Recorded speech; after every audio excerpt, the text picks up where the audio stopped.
said I was in my early 40s with a lot of life before me, when a moment came that stopped me on a dime.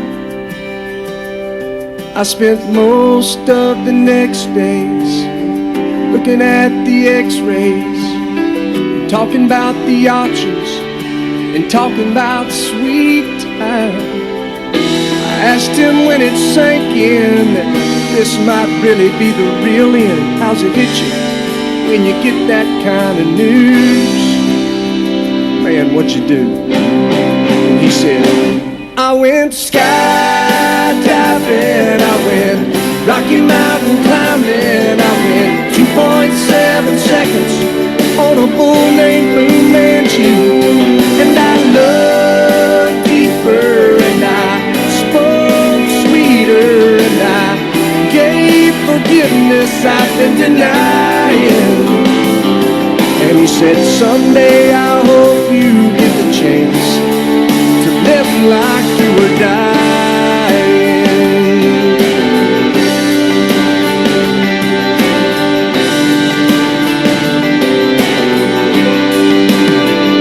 He said I was finally the husband, and most of the time I wasn't, and I became a friend would like to have. And all of a sudden going fishing wasn't such an imposition, and I went 3 times that year. I lost my dad.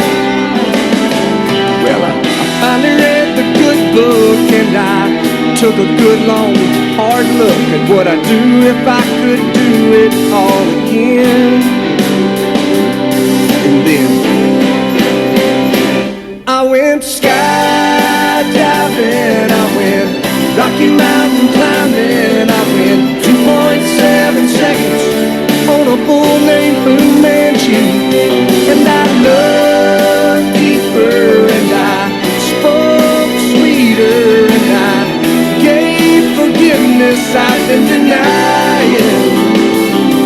And he said, someday I hope you get the chance to live like you were dying. Like tomorrow was a gift and you got eternity to think about what you do with it. What did you do with it? What did I do with it? What would I do with it? Skydiving, I went Rocky Mountain climbing, I went 2.7 seconds on a bull named Fu Manchu, and I looked deeper and I spoke sweeter and I watched an eagle as it was flying.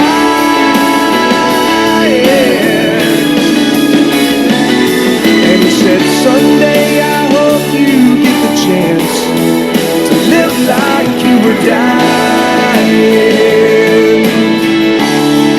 To live like you were dying. To live like you were dying. To live like you were dying. To live like you were dying.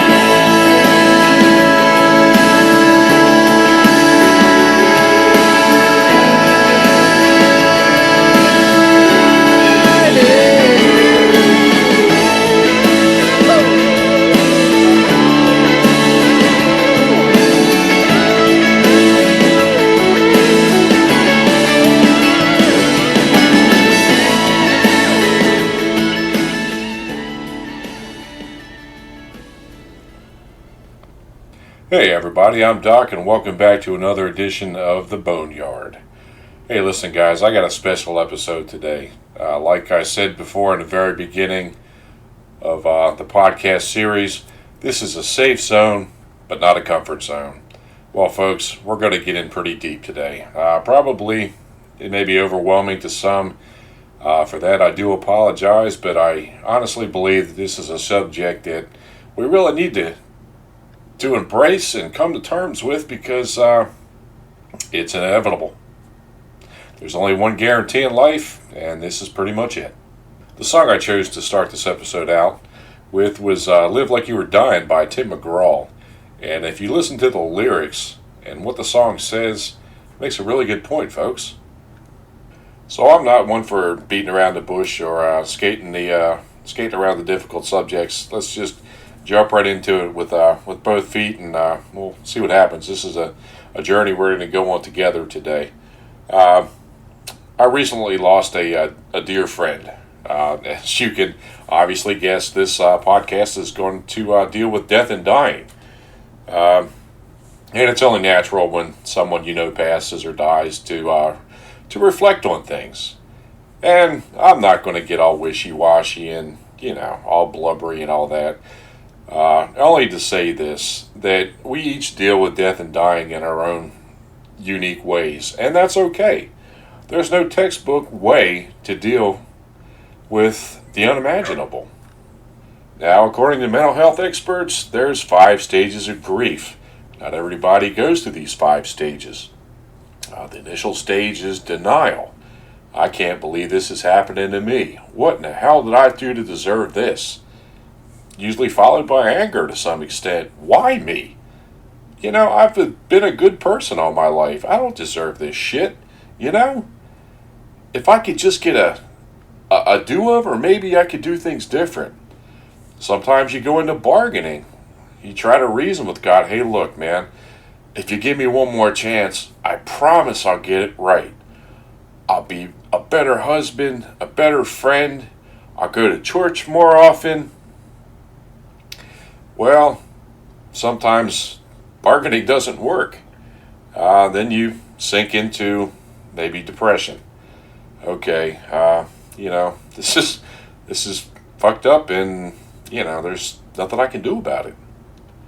And the last textbook stage is acceptance, where you come to terms with it and say, hey, look, I can't fight it. There's not much I can do to stop it, so, bring it on. I'm going to go out my way. I'm going to go out kicking and screaming, guns a-blazing, whatever the hell. But I'm going to go out on my own terms. There's only one circumstance that I could think of that we control our own demise, so to speak, and that's suicide. For those of us who have been in that situation and have made that decision to commit to that action, that's pretty much as close as you get to picking and choosing when you're going to go. Unfortunately, life isn't fair. Terminal illness is a reality, especially cancer. There's many reasons why certain types of cancer happens. Who's to say why? Now, certain genetic conditions can predispose you to certain types of cancer. Yeah, that's a given. Certain locations, industrial areas, areas with high pollution, are causatory factors, of course. But then there's sometimes where, things just go awry for no specific reason, and there's not a whole hell of a lot you can do about it. Chemotherapy is an aggressive course. It tries to trick the body into killing the cancerous cells by chemical components. It's very difficult to live with. A lot of times the side effects of chemo outweigh the benefits, truthfully. There's radiation therapy also, which can be an effective tool. Then again, there's side effects with radiation therapy too. If you are diagnosed with a terminal illness, that you have to make a decision whether or not you're going to go the chemotherapy route, the radiation route, or if you're just going to say, screw it, man. I'm not going to spend the remainder of my time puking over a toilet. I'm going to get out and enjoy the shit out of life. Maybe work on that bucket list of things that you've always wanted to do and just put off because you quite frankly thought you were going to have enough time. And that's fine too. This is a no judgment zone. Each one of us is free to choose how we want to live our lives. God gave us free will. It's up to us to make those decisions on how we want to spend our time. I know for me personally, I'm 52 years old, and I can honestly say that I've lived my dream. I've had the jobs I've always wanted. I've been married, had children. I've accomplished a lot in my time. Having said that, if it were my time to go, I could, go relatively happy because, like I said, I've accomplished what I set out to do when I was a teenager. I was blessed to serve this country for 18 years. I was blessed during that time in service to be with the dead and dying, to give aid and comfort to the wounded. For me, it doesn't get much more than better than that, truthfully. I feel that I've served a purpose. I spent most of my adult life in public service, as a matter of fact, to some degree or another, where it be law enforcement, emergency medicine, trauma. Now, with those experiences, comes death. I've seen a lot of it. I've seen very tragic circumstances. I've seen suicides and homicides. I've seen hospice care. I've seen, people start out robust and generally go downhill to the point where, nothing can be done and they pass sometimes peacefully, sometimes not. I've learned to deal with that. I can't give you exact numbers on how many people, I've seen in their last moments and held them and tried to console the families at that hour of need. I also managed a transportation service where one of the services we offered was body removal. And I would have to go to death scenes, whether it be at residence, whether it be in a hospital setting, what have you. And it was my job to respectfully pick up the remains, those who were departed, and I'll take them to funeral homes to be prepared for either burial or cremation. One of the things that stands out to me personally, one of the moments that kind of got me truly over the fear of death and dying was I had to do a transport. It took me from the Alabama-Mississippi state line to Pennington Gap, West Virginia. That was about a 10.5 hour ride with a corpse. This woman's last request was to be buried in her hometown, and we had to get her from point A to point B. So, I sucked it up and brought her home. I can remember my first homicide. It was a robbery gone bad. The clerk was shot twice with a shotgun. We got the call originally as a respiratory arrest or difficulty breathing. We rolled on that call. We got there, police were already putting the tape up, so we knew that, it was a crime scene. We walked in there and, there was the clerk, obviously deceased at that point, in the back of the store, and we pronounced him. And some may call this callous, but, I went back to the ambulance bay and went back to sleep. I was working a 16-hour truck then, and, being an EMS, it's part of the job description, How do I deal with death personally? There's some mental health experts out there that will say, well, he's just compartmentalizing and doesn't want to deal with it. But I got to tell you, folks, I've seen horrific scenes. I've seen people pass peacefully, and you get numb to it after a while. And it's not that I don't grieve in my own way. I do. I'm not a big emotional person to begin with. That's just my nature. But, I do grieve in my own way. I've had to look family members in the eye and, tell them that, hey, look, we've done everything we could do and your loved one is gone. It's a fact of life. Some scenes were harder than others. I remember my first teenage fatality. The kid was 13. It was dark. He was crossing a busy road and was hit by a pickup truck. And the accident had just happened, maybe a minute or two before I came up on it.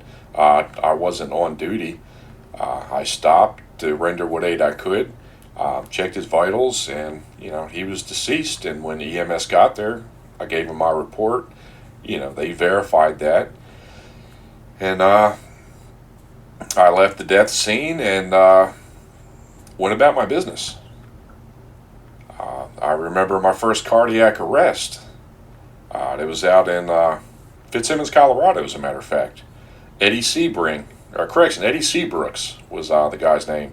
I had walked through the ward, and our eyes made contact.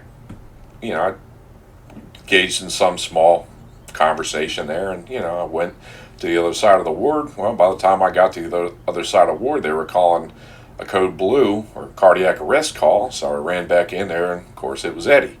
And we worked Eddie for about a good 45 minutes to no avail. Eddie was gone long before then, and we were just going through the motions at that point. Like I said, he was gone. And I remember doing chest compressions and looking down into Eddie's lifeless eyes, thinking, "Man, this is pointless." Eddie's moved on to a better place. Why are we expending this much effort on something that's not going to have any effect? That one bothered me, folks. That was a tough one because I was so personally invested. And it was my first time. I grieved. I cried. I cried for Eddie's family. He was alone in a hospital awaiting transport to his home. He wasn't alone when he died. There were other patients around him, but he had no family. No one in his family got to say goodbye. And, I felt bad for him because, his family would get the notification from the chaplain or the casualty assistance officer, back home, that he had passed, and they didn't get a chance to say their goodbyes. So that was a tough one. In February 2020, I lost my mother to cancer. It was a rapid pancreatic cancer that wasn't diagnosed until pretty much the ending stages. I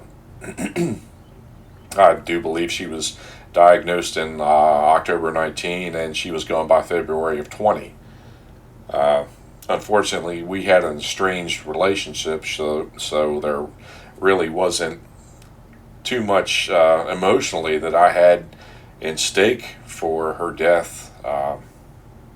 Unfortunately, that was a product of the circumstances at the time. Do I wish that things could have turned out differently? Well, sure. I wish we had that loving, close relationship that, mother and son are supposed to have. But there were extenuating circumstances that went back to my childhood. I'm not going to cry over spilled milk, not going to make excuses. The situation was what it was, and, I'm fine with it. An interesting side note, as a matter of fact, I still have her remains here in the house. I would rather not have them, to tell you the truth. I would rather her family have them, but, it is what it is. I hope that doesn't callous or hard-assed on my part, but, that's the way things turned out. As far as saying goodbye to loved ones, sometimes you get the chance if it's a terminal illness. Sometimes if it's sudden and traumatic, you don't get that chance. And there's always the shoulda, woulda, coulda. If I would have spent more time with this person, if I could have done this, if I could have done that. And, I've seen people beat themselves senseless over that. Unfortunately, what is done, and what wasn't done. The important thing is that you move on from that. You never get over death, I don't believe, but you do learn to come to terms and put one step in front of the other, take every day as it comes, and you move on from there. Now, some people don't. Life stops at that moment. And sometimes they're not able to put that one step in front of the other, or correction, one foot in front of the other, and keep going. And that's okay too. There's no judgment here. Everybody deals with that in their own specific way. And like I said, that's fine. This is a safe zone, again, but not a comfort zone. And so what happens when we die? Well, there's really two stages. There's clinical death, which is the point where the heart stops and you're actually pronounced dead. But the body still goes on. On a cellular level, there's still chemical reactions taking place. And it's not until you really reach the point of biological death that, the body has ceased function. Now, I don't know what your religious preferences are. You're free to believe what you want to. I firmly believe that when you cross that etheric plane, so to speak, that you answer for what you've done in life. I believe, and this is just personal, that one day you're going to stand before God and be judged accordingly. And if you receive Jesus, you'll go on to heaven. Some believe that this is heaven, where we're at now, and some believe that this is hell, which is fine. It's whatever you decide to believe. Some believe in reincarnation. The Buddhist, especially, believe in reincarnation. You're going to come back in another life is, who knows? And, I'm not here to judge. That's fine. It's whatever you choose to believe. There's no right or wrong, contrary to what popular religion says. It's not for me to make that determination whether what you believe is right or wrong. I have my personal beliefs. You have yours. And that's great. You are allowed to believe whatever you want to believe. There shouldn't be any judgment. There shouldn't be any judgment from clergy. Well, if you don't accept Christ as your Savior, you're going to go to hell. If you believe what the Bible says, then that's one thing. But each one of us has their own personal version of hell.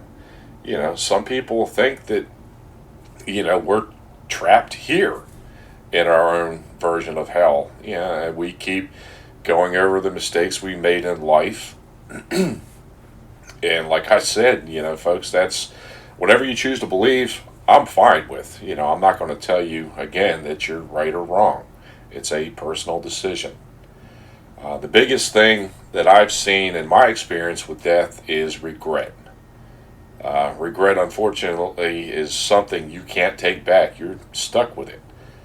Now, while the person is living, you could, I'm getting tongue-tied here. You could stave off regret, so to speak. You could spend that time with the loved ones doing the things that matter most in your relationship with that person, or not. That's a personal choice, but there's consequences to that choice. And quite frankly, this is tough love, but don't bitch about the shit that you didn't do with someone when you had the chance. I personally cannot stand that. And then they get angry at the person for dying.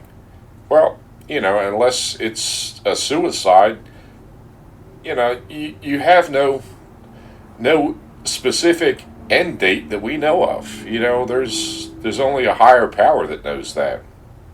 And I personally believe that the time on Earth is precious, and it's what we choose to do in that time that makes a difference. What is going to be your legacy when you're gone? What are you going to be remembered as, or remembered for? Was it selfless service? Did you serve others? Were you a selfish bastard who only was consumed with your own needs? Were you that husband, father, sister, wife, daughter that you could have been and should have been? Or were you not? Did you have an estranged relationship of some sort?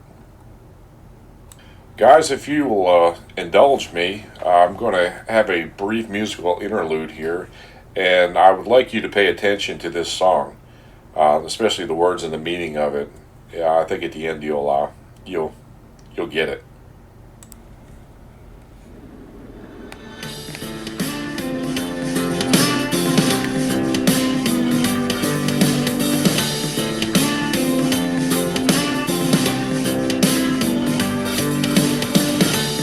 One day the shadows will surround me. Someday the days will come to end. Sometime I'll have to face the real me. Somehow I'll have to learn to bend. And now I see clearly. All these times I simply stepped aside. I watched but never really listened as the whole world passed me by. All this time I watched from the outside. Never understood what was wrong or what was right. I apologize. Whoa, I apologize.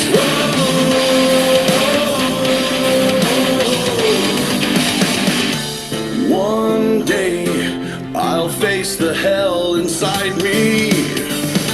Someday I'll accept what I have done. Sometime I'll leave the past behind me. For now I accept who I've become. And now I see clearly. All these times I simply stepped aside. I watched but never really listened as the whole world passed me by.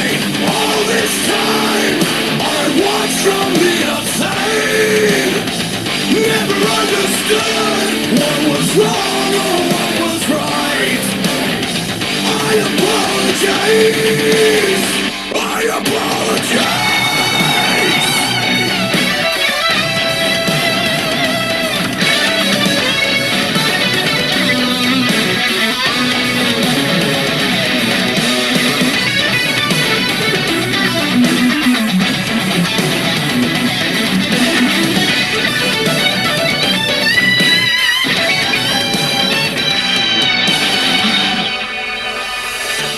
One day the shadows will surround me.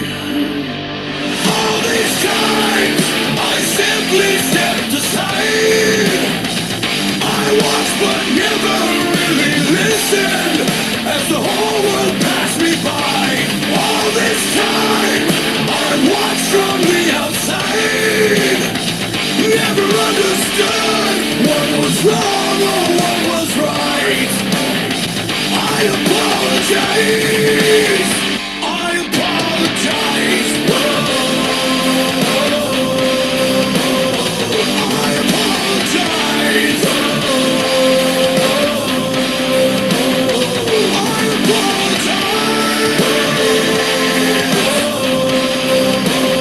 I apologize.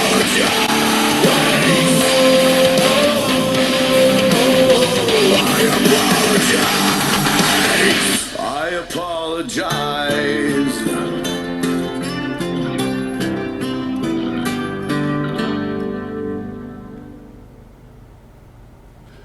As you may guess, the song is called I Apologize, and it's by Five Finger Death Punch.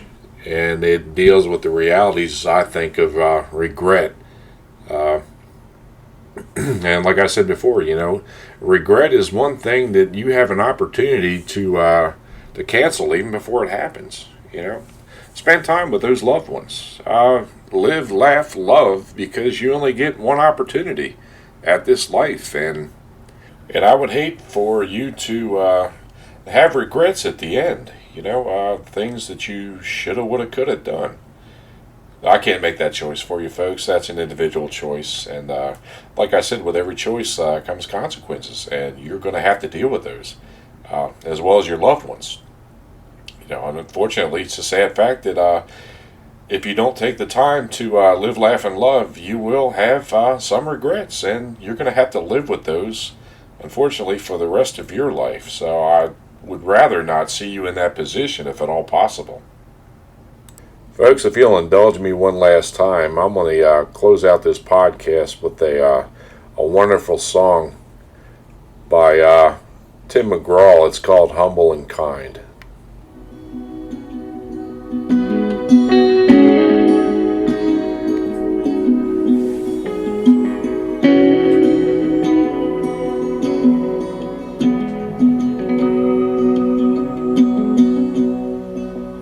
There's a light that glows by the front door. Don't forget the keys under the mat. When childhood stars shine, always stay humble and kind. Go to church 'cause your mama says to. Visit grandpa every chance that you can. Won't be wasted time. Always stay humble and kind. Hold the door, say please, say thank you. Don't steal, don't cheat, don't lie. I know you got mountains to climb, but always stay humble and kind. When the dreams you're dreaming come to you, when the work you put in is realized, let yourself feel the pride, but always stay humble and kind. Don't expect a free ride from no one. Don't hold a grudge or a chip, and here's why. Bitterness keeps you from flying. Always stay humble and kind. Know the difference between sleeping with someone and sleeping with someone you love. I love you ain't no pickup line, so always stay humble and kind. Hold the door, say please, say thank you. Don't steal, don't cheat, don't lie. I know you got mountains to climb, but always stay humble and kind. When those dreams you're dreaming come to you, when the work you put in is realized, let yourself feel the pride, but always stay humble and kind.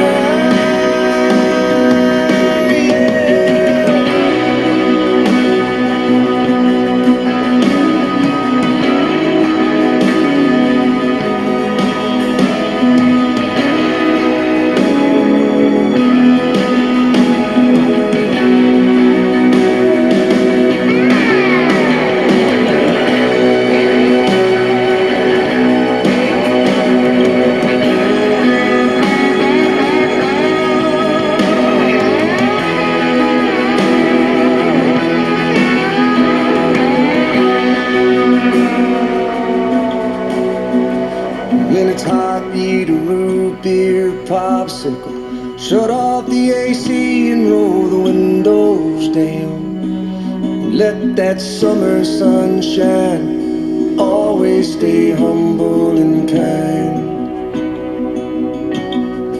Don't take for granted the love this life gives you. When you get where you're going, don't forget, turn back around. Help the next one in line. Always stay humble and kind.